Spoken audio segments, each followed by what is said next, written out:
Do you know what NPK is and why those three little initials are going to cost you more money when you go to the grocery store to buy your vegetables?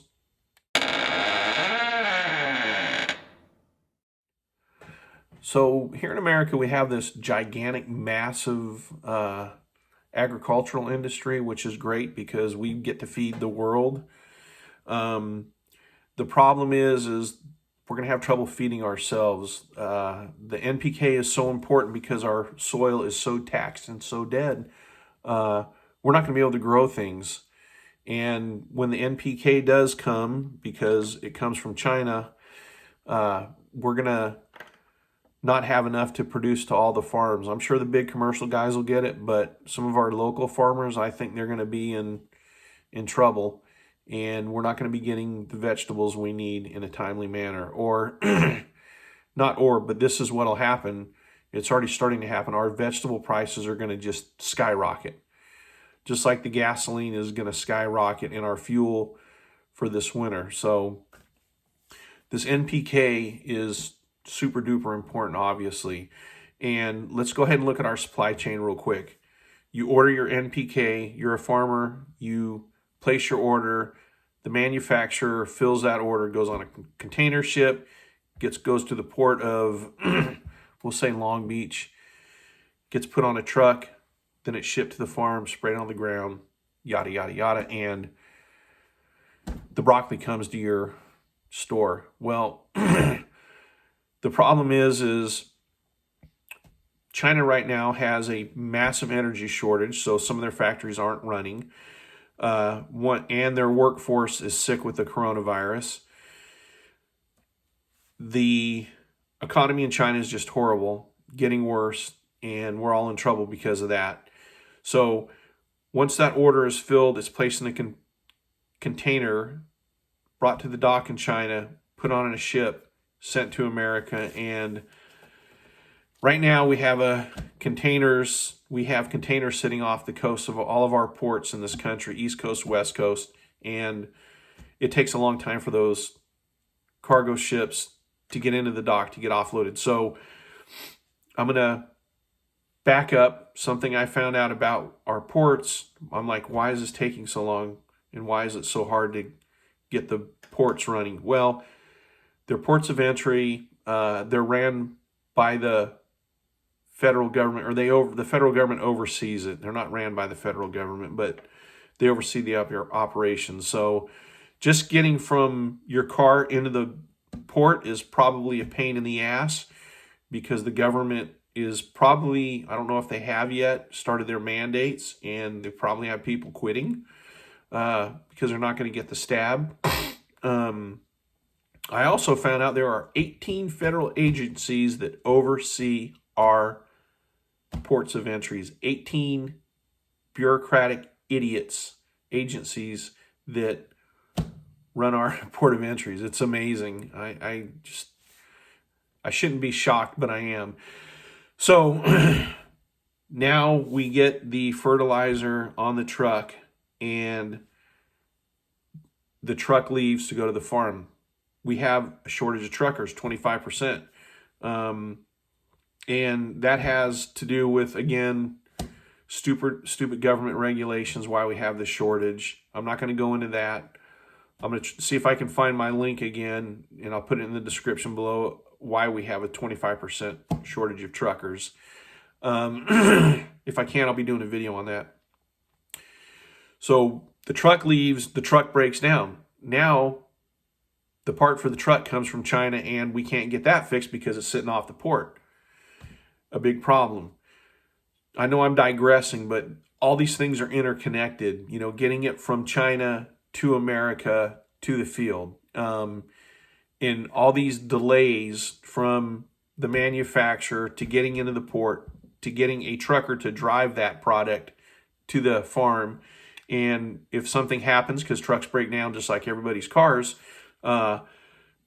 once that happens, the supply chain is broken. It's we live on this 3-day resupply system, and it's not working, obviously.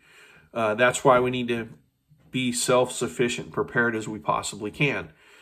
So our farmers, if they can't get this NPK, they have X amount of time they can grow their crops, their growing season. If it doesn't get there in time, they can't grow. Now, from what I have been able to research is, the farmers can still farm, but after X amount of rotations without putting this, or growing things without putting this on the soil, our soil's so taxed, it's dead. They're not going to be able to grow anything. So let's say the big farming operations are the only ones who can get the NPK. And our local guys can't. Like in my grocery stores in Northeast Tennessee, they pride themselves, most of them, on getting locally sourced vegetables. And if these smaller operations can't get the NPK, they're not going to be able to grow. Now we have to rely on the big guys. And like I said in a video a long time ago, is if one grocery store is completely closed down, how's the other grocery store going to pick up that? If say Walmart went out of business today and we can no longer shop at Walmart, it's going to be hard for other businesses to pick up that slack. And in our free economy system, in a perfect world, it should be picked up relatively easily and goods will be delivered and we can go buy stuff. But our system is broke. The politicians are too much into our stuff and we're in trouble.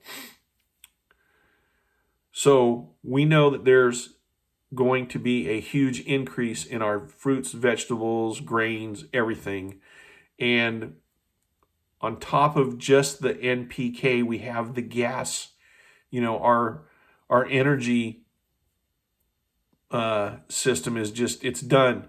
Thank God we're no longer self-sufficient, for energy. And, they came in and shut things down and now they're going to try to open things up and people are, rioting, trying to get the government to stop from drilling oil and opening things because,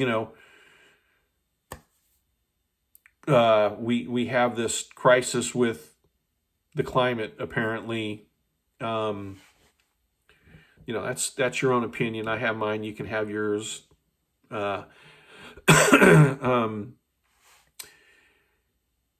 Just the cost of fuel is going to raise everything. Now, when we can't get products, supply and demand, that's going to increase the price.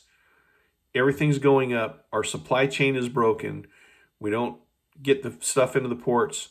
We don't have the truckers to truck the stuff. And we don't have a workforce to stock the shelves. So again, I'm going to go back to other videos I made. If you had a garden, hopefully it was good. Hopefully you learned if you've never done it and you can grow a bigger garden next year. We had a great garden this year. I had the coronavirus. I was in the hospital. I couldn't do anything for 2 months, literally. I called people, had them pick my tomatoes. We had planned on canning and freezing lots of our tomatoes. I probably had close to 200 pounds of tomatoes on the vines that just, a good majority of it rotted away. Same thing with bell peppers, eggplants, other stuff we were able to get off the vines pre being sick with the coronavirus. It really sucked, but this next season we're going to try to double our garden space. I have a huge yard. I have a giant front yard. I have to use a 0-turn mower. And if things keep getting worse, I'm going to have a giant garden in my front yard because I don't care about grass. I care about having food in the belly for the family. I literally have some elderly neighbors in my neighborhood that are unable to grow stuff. They're on a fixed budget. I can give them food. So again, beating the dead horse, try to be prepared. Everything's going to cost more. Get yourself better prepared for the economy that's doing horribly bad right now. It's going to be worse than the 70s, I'm sure. So I hope this video was informative. If you have any comments, please leave them in the comments below. If you like this video, give me a thumbs up. If you thought I was full of crap, give me a thumbs down. I need to know. I want to help people. This is very important to me to be able to put content out that's informative. Again, I'll leave links in the description below to where I got my information from, so you know I'm not full of shit. I will be putting out more videos. I'm going to do a video on the trucking situation that has everything to do with our self-preparedness. Become more self-reliant. Don't expect the government to do anything for you. They don't care about you. They care about big industry and lining their own pockets. I'm not going to get too political about this, but that's just how things are in our country right now. If it's hard to do this and you don't have money, I would suggest you get an extra bag of rice and beans when you can. If you can get canned meat, start doing that.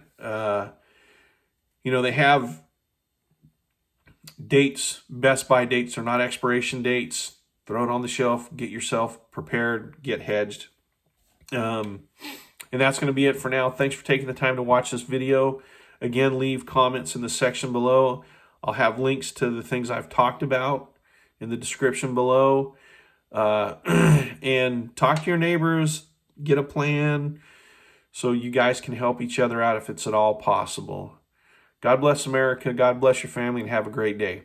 Thanks for watching the video.